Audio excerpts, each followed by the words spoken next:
मित्रांनो नमस्कार. पुन्हा विषय तोच, तुमच्या मेंदूला काहीतरी झिंझिनी आणायच्या.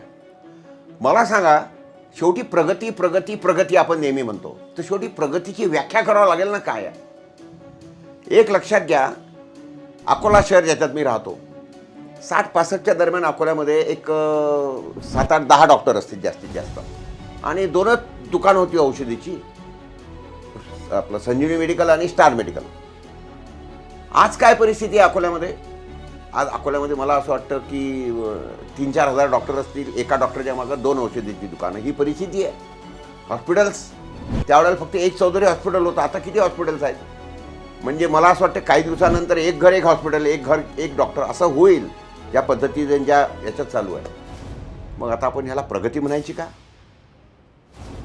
अकोल्यात 2 पोलीस स्टेशन होते फक्त, एक सिटी कोतवाली आणि एक रामदासपेठ पोलीस स्टेशन. चौक्यात तर बहुतेक काहीतरी 1-2 असतील तर असतील. आता 12 पोलीस स्टेशन आहेत आणि 40 चौके आहेत. त्याच्यानंतर छोटंसं कोर्ट होतं. आता अकोल्याची कोर्टाची इमारत बघितली का किती बांधल्यात? नागपूरला बघा ना किती बांधल्यात. जागा नाही आहे गाड्या ठेवायला, आणि वकिलांची फौजच फौज, जजेसची फौजच फौज. ही प्रगती आहे की अधोगती आहे? आणि मला तर मी साधा सरळ सांगा की एका जमान्यामध्ये आमच्याकडे परिस्थिती अशी आहे की देशामध्ये, लक्षात घ्या, अनेक देश आता असे झालेले आहेत जगामध्ये की ज्याच्यामध्ये पोलीसच नाही आहे, कारण क्राईम नाही.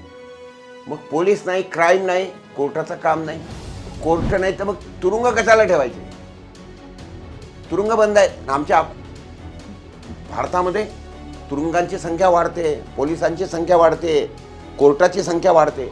मित्रांनो, प्रगतीची व्याख्या आपल्याला ठरवावं लागेल की ही प्रगती आहे की अधोगती आहे. मी आपल्याला सांगतो की सगळे अधोगतीकडे आपण जात आहोत, याचं सदा आणि सरळ आहे. मी मुद्दाम तुम्हाला या विषयावर काही डोकं लावायला सांगतोय आणि विचार करायला लावतो. आपण या संदर्भात बोलत राहू, भेटत राहू. नमस्कार.